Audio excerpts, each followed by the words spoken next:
In the flickering torchlight, you see a Magister lying muttering on the ground. As you approach, he turns with a jerk. No, stay back. Not another step closer if you want to live. Kill? Have you lost your senses? I'm not here to kill. I'm here to die. Dark magic protects that door. If you're smart, you'll leave. You'll run. Otherwise... The Magister nods towards his hand, and you see the skin is midnight black. It seems to undulate, as if worms were squirming through his flesh. He grimaces and tucks it underneath his arm, squeezing it tight. He nods towards the bodies of the dead Magisters, twisted in the thorned blood. Same as those poor souls. We finished clearing out this blasted room and wanted to move on to the next. As soon as they touched that switch, they were screaming.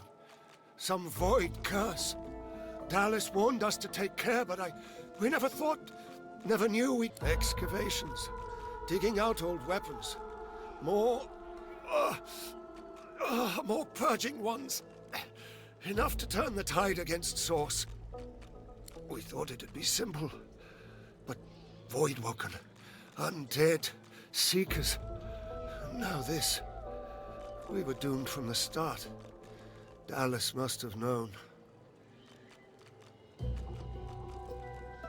He told us it was old.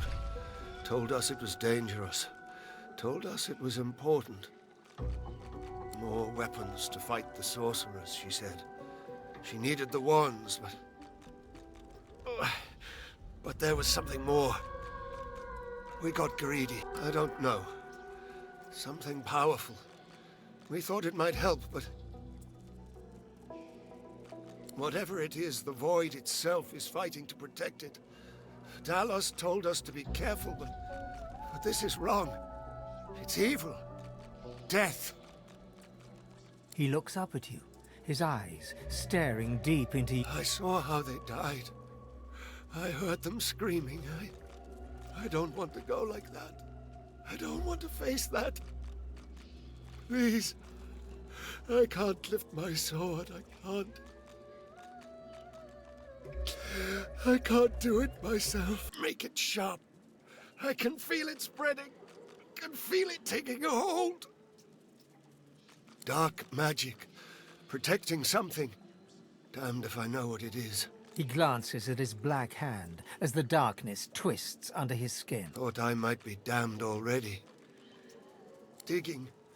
Dallas told us to come here. Said we'd find weapons. Said we'd finally defeat Source. The Magister gasps, grimacing and squeezing his arm as the curse wriggles through his veins. I don't know. Whatever it is, it's not worth it. It's not worth those lives. Not worth this pain. You can take this pain away.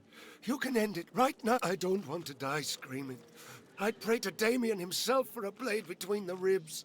The Magister groans in pain as you walk away.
No wonder it doesn't work. Maybe.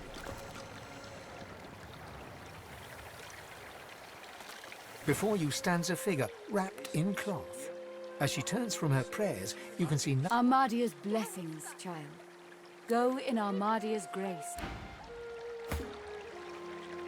Before you stands a figure wrapped... Welcome, blessed of Armadia. You have my thanks for giving them hope, but I fear for their future. Armadia has not gifted me the grace to heal, nor the strength to fight.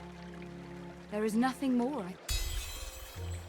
Perhaps you are right. Perhaps I told the Seeker that the soul-forged weapons of Brachus Rex remain hidden in a vault, but the Magisters recovered them before he could. Gareth failed to reach the armory in time, but there is another vault hidden beyond the Magister's guile.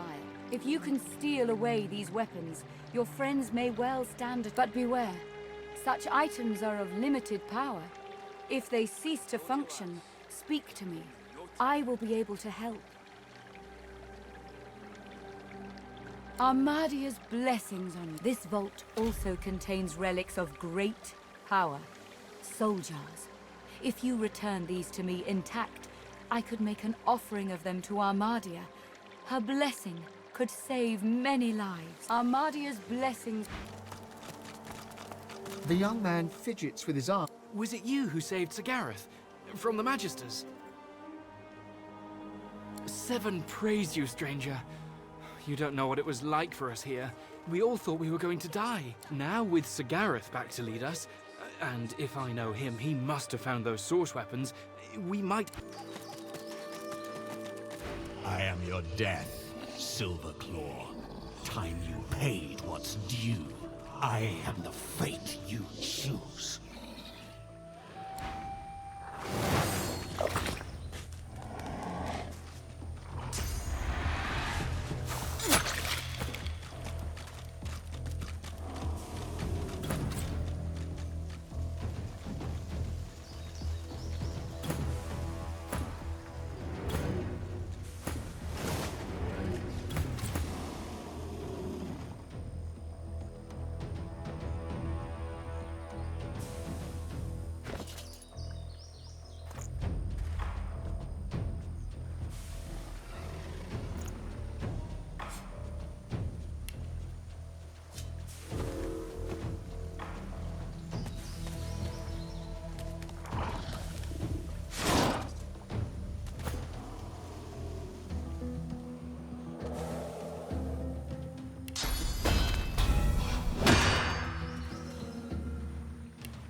his shoulders.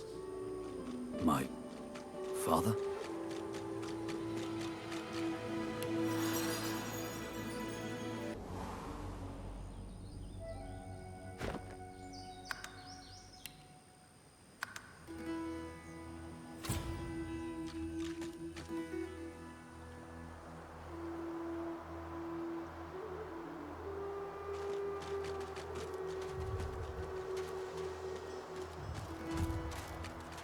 Frozen ground in the middle of a swamp. What's going on?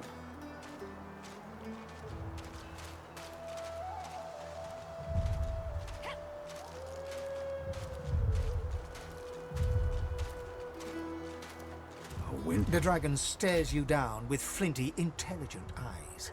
He tries to speak, but his jaw is bound tightly by the same thick chains that shackle him to the pillars. Unreadable glyphs mantle this ancient pillar. Braided through thick iron rings, source-infused chains bind the dragon tightly. And? Have you found them? Did you bring the soul? They reside in a vault, hidden on a beach to the northeast. I wish my direction were more precise. But this place was designed not to be found.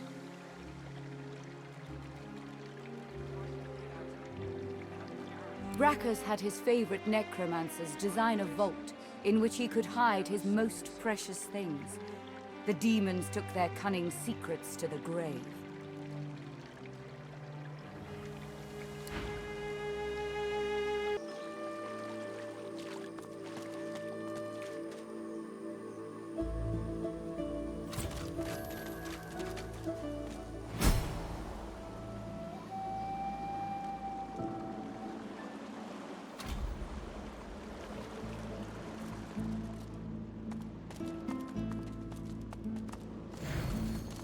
Oh, look at you. Tell me, do you always slink around with the air of a child caught drawing naughty pictures in church? What are you so afraid of, lad? Daddy's bell? Or is it Daddy's pecker? Oh, I really don't feel like chatting now. Why don't you go home to your wife and kids? Maybe follow your grease trail back here another day. Give them my regards. Ha! You're cute, but give them my regards. You're embarrassing yourself. Clever.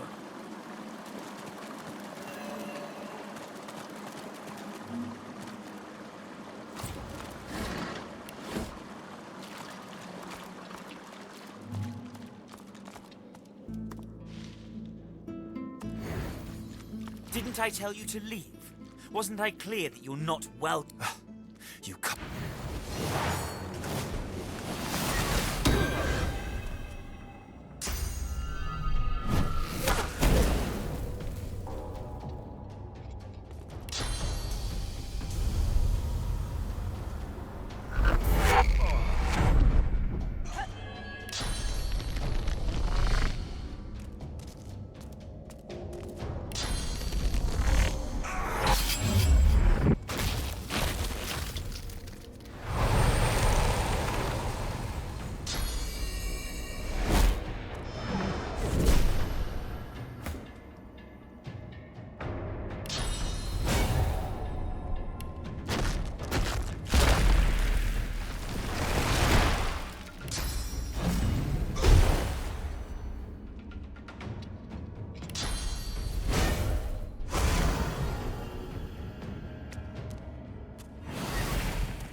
It's a riddle, isn't it?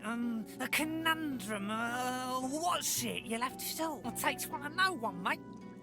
Well, nice to meet you too. Rude.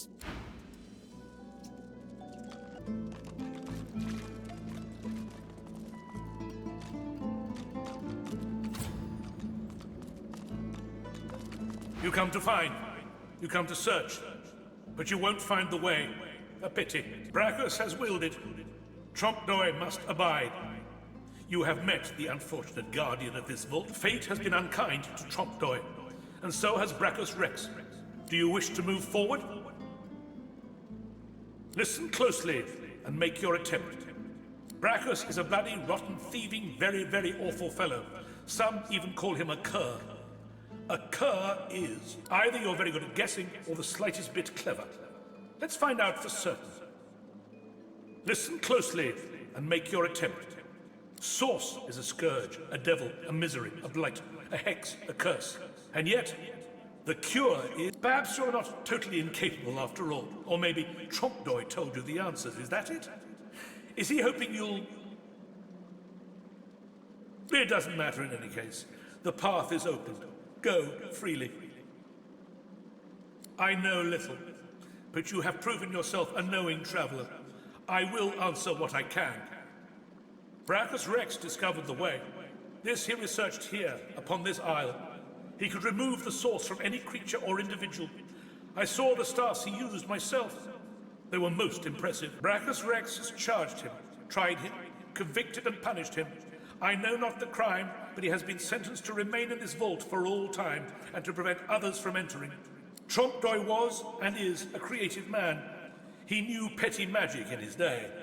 But this he has used to carve this place out from a simple vault. Myself.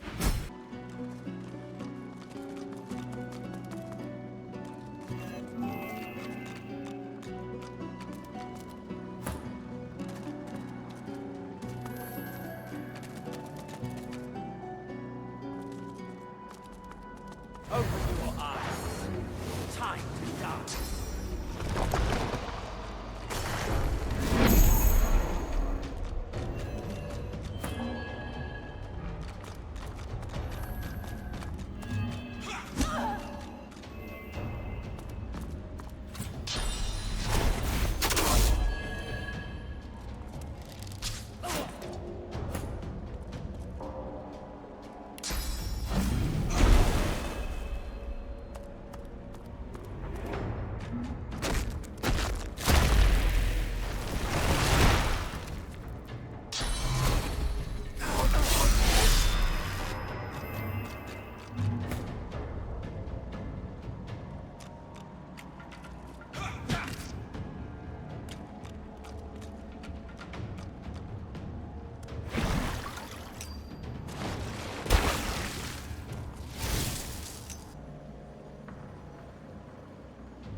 You made it all this way. He trembles and seems to shudder with a quiet sob. I'm cursed, you know.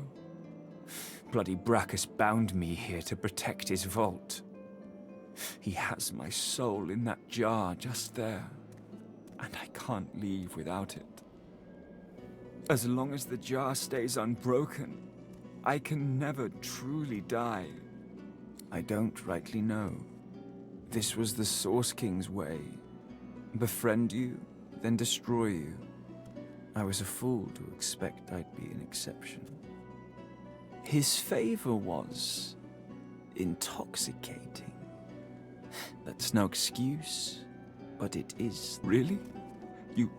He drops to his knees before you and grabs onto your feet with both hands, head hanging. Thank you.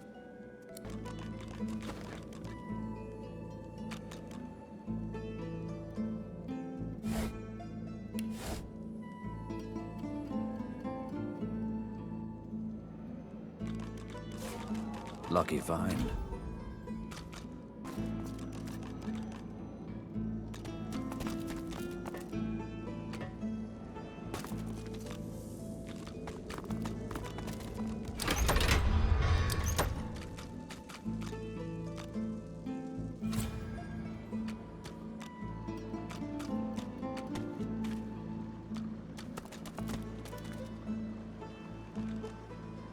The deity's head and hands are missing, severed as if by a sword. You can't tell if this was meant to be symbolic somehow, or a mere act of vandalism. As you take in its chiseled details, you have a vision. The statue comes to life and embraces you awkwardly with its broken arms. Unable to resist, you're flown away into an endless dark. That shrine seems to have brought me here. What is this place?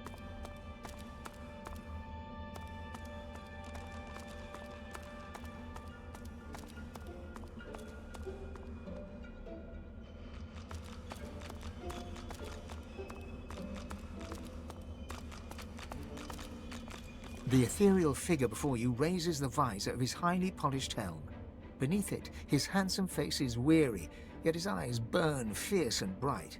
He glowers at you with disgust. You pray not at my shrines. Can't say I'm surprised. You, my most wayward cub. He spits over his shoulder, folding thick arms across his steel bow. You don't recall me, do you? I am Rallic, prime among the seven, and father of all humans. Father of you. I preferred you as a child, pious and devout. Remember? Rallic gazes at your upright form, a contemptuous frown creasing his... Look at you now. My child, a killer for hire. You can't hide. I see the dead who whisper your name as they pass the threshold of the halls of echoes. And who's to blame? Yet what blame can the gods take for the actions of... The gods didn't make you into a mercenary. But nor did the gods make you refuse to kill that elf in Fort Joy. Oh yes, I know about that. You're a paradox, Ifan. And who's responsible? He stares deeply into your eyes. As you gaze into his deep green eyes, you feel your whole consciousness following. You notice every shade of stone within, from iridescent emerald to flecks of grey. The verdant pools encompass you. There is nothing else, nothing but Rallic's eyes. Suddenly, a vision coalesces. You see yourself, the bright and zealous crusader you once were. You are breathless, scouting through deep forest. You are racing with a message of utmost importance for the elven people. You make it to civilization. Too late. An explosion devastates the beating heart of the elven city. Ancestor trees thud to earth, strong trunks crack even louder than the horrified screams. A fetid miasma pulls the air. Gasping on the fumes, you are dragged to safety by a wolf who appears out of nowhere. He pulls you free, clawing an elven woman who gets in your way. She collapses, wheezing under the choking dust. She clutches your ankle with her hand, gripped tight as a vice. As you reach down to help, her hand falls away, lifeless. Through the haze, the death fog, you see her dead eyes, black and staring. Through her lifeless eyes you fall. You see them, Legion. The thousands slain that day, those you were too late to save. The hundreds slain by your own hand since then. Mountains of corpses and rivers of blood. You see the motherless children left behind. The scarred slaves sold to the highest bidder. Choices you made. Contracts you took. The army of the lost gaze at you silently, their loathing and reproach palpable. Encased in pitch black of deadest night, you know not which way is up and which way down. Vertigo spins your senses as you see the consequences of each choice you made. One damning choice after another. The guilt you tried to escape from lies here, bare, throbbing. It was waiting for you here all along, in this filthy chamber at the base of your rotten heart. Your pain pulses, ebbs and flows, undammed. You widen your eyes, striving to see further, but a stinging slap drags you back to reality. Rallick stands before you, gimlet eyes hard now. He slaps you again, harder. Pity won't bring them back. Nothing can bring them back. But you can yet come back yourself. Long ago, you turned your face away from all that is light. Turn back to me, and you could yet save others. Could save all. Rallick slaps you again, full force. He stares into your eyes with challenge. That's what I'm looking for. That crusader courage. Rallick punches you full in the face. You feel a familiar sensation as the delicate bones of your oft-broken nose give way. He catches your arm in one vice-like fist and dangles you above the ground. He laughs and shakes you like a rag doll. You feel rage surge within you, barely containable. Feel it electrifying the blood in your veins, pumping through you. You feel like yourself. Rallick smirks and releases you. That's it, Ben Mesd. That fierce spark of zeal is why I chose you, why I saved you from that sinking ship. You tried to hide it behind apathy, but the light shines through. Embrace who you really are. Why did you become a crusader in the first place? You heard my call, not Lucian's. So fight for me. I need you. The Seven didn't abandon Rivellon. We are trapped here, powerless and squabbling. You, ruthless son of humanity, you will be my champion in the world. You are my Godwoken. Don't let that spark become a flame that devours you. I chose you for your wildness, yet I can leash you. I will grant you my blessing, fierce wolf. It will aid you on the path out of this place. And then we will have words again. Rallick steps towards you, solemn of face and bearing. He raises his right hand and presses it upon your heart. A surge of warmth and well-being rushes through you. You may have noticed I've tried to help you on your journey. I blessed the water beneath your feet so that it would aid you. Now you have the power for yourself. And this is only the beginning.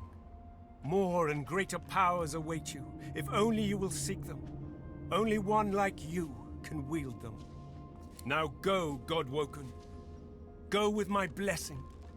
Let it remind you always of who you are. My crusader. I see you calculating how to use this power. I see those cogs spinning. Every avenue of your life is open to my gaze. Make no mistake. You owe me everything. In time, I will ask more of you. But now, your goal is simple. Survive. Escape the grasp of those who would imprison you, who would break you, who would limit your true potential. My child, you and you alone must rise above the reach of minor people. But before you lope away, let me ask. You are traveling with company, yes? Be aware, they are not your friends. They are your rivals. They are Godwoken too. But you are the one who will be a god, none other. Keep your claws sharpened and your eyes bright and see everything from two sides. Take the wolf that saved you, that follows you so dutifully. Watch him.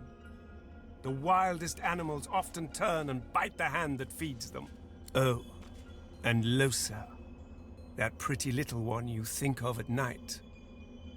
Kill her now, and be done with it. Until we meet again, my child.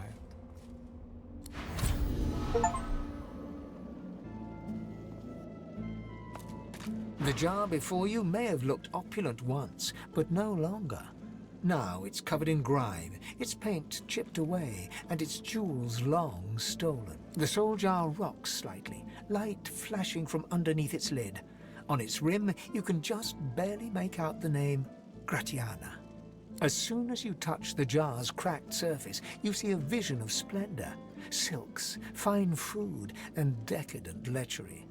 But underneath it all lies bone and blood. The vision shifts. You see burning villages, slaughtered women and children. You see her, purging wand in hand, standing amongst it all. She throws her head back and laughter echoes in your skull.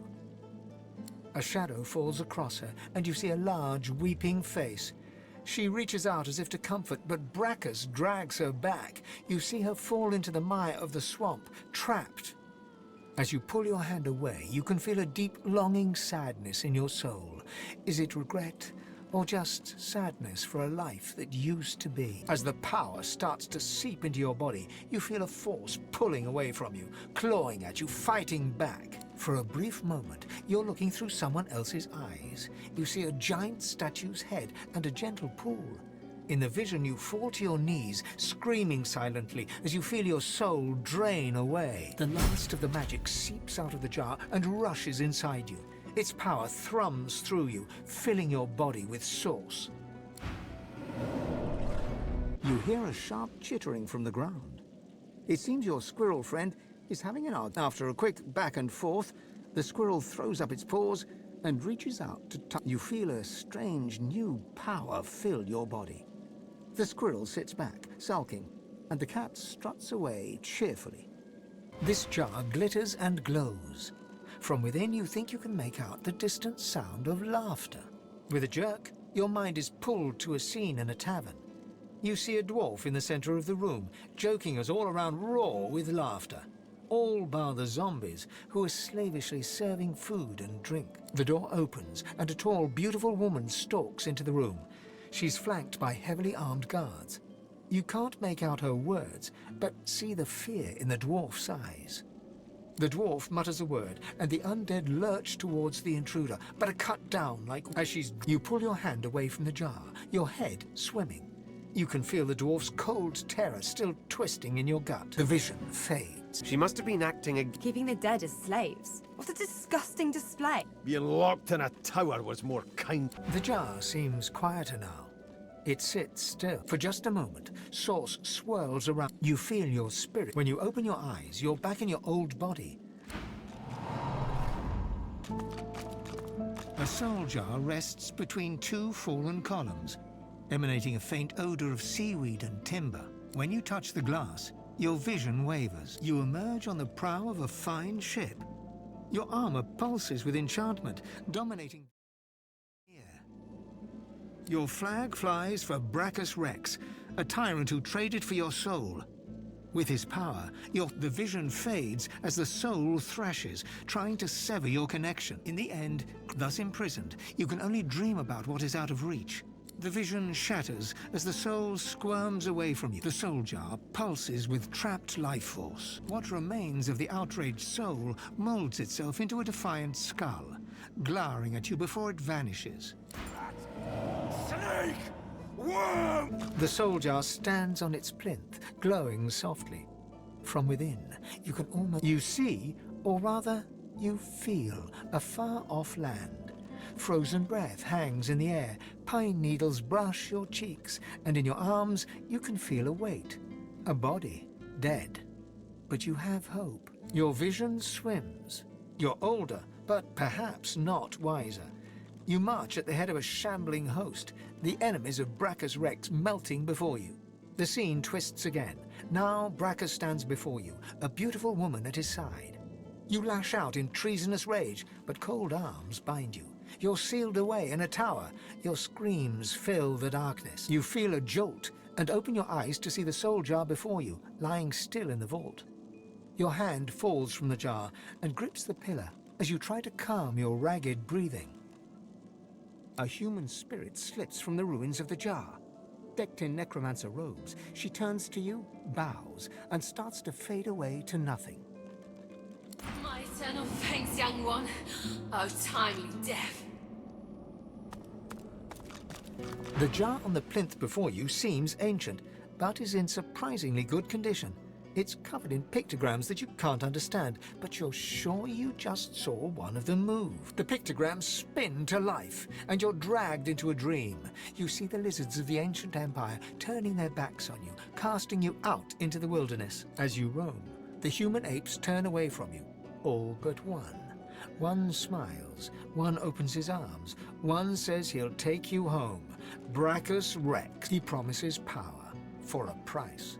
He picks off your golden scales, one by one, stripping you down to the bone. He promised you a crown, but all you got were shackles. You try to fight, try to reclaim what's yours, but a woman takes you by the hand and leads you to a tower. He promised he'd take me home, you cry.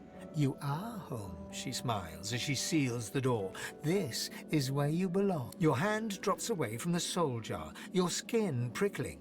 In the back of your mind, you hear a small, scared voice whimper before fading to nothing. You see a shape emerge from the ruins of the broken jar, a lizard in the finest necromancer robes. It grudgingly nods at you as it starts to fade from the mortal realm. Farewell to flesh.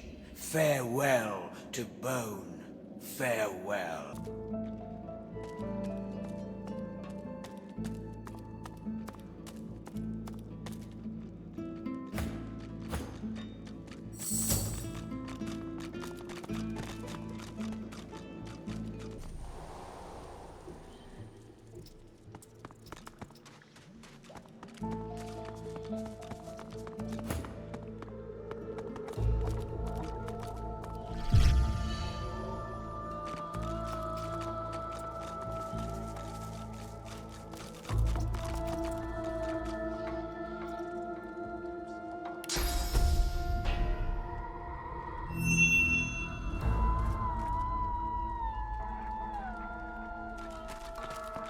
Knowing the reputation of Brachus Rex, we should tread gingerly.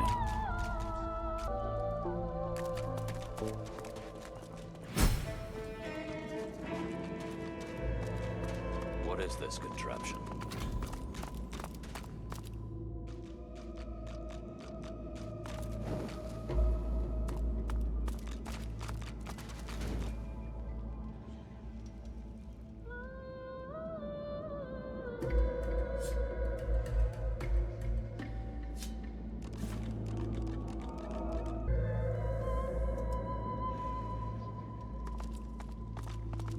Before you stands an ancient shrine. You feel the source inside you swell up, filling your chest, yearning to be free.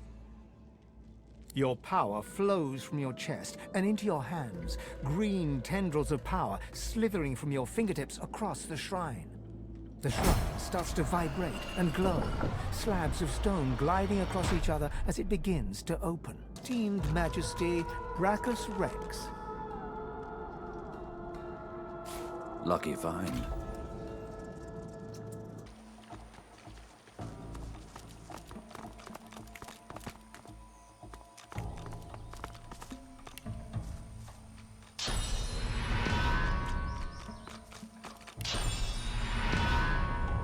Odd. My helmet seemed to stir just now.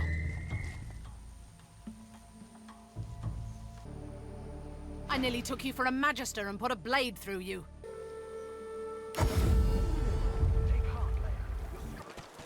What word do you bring?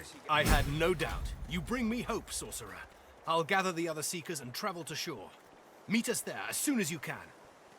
Gareth's voice echoes throughout the enclave with such command it could rouse a fawn to action. We move, seekers. Now is the time to resist. The Lady Vengeance will be ours!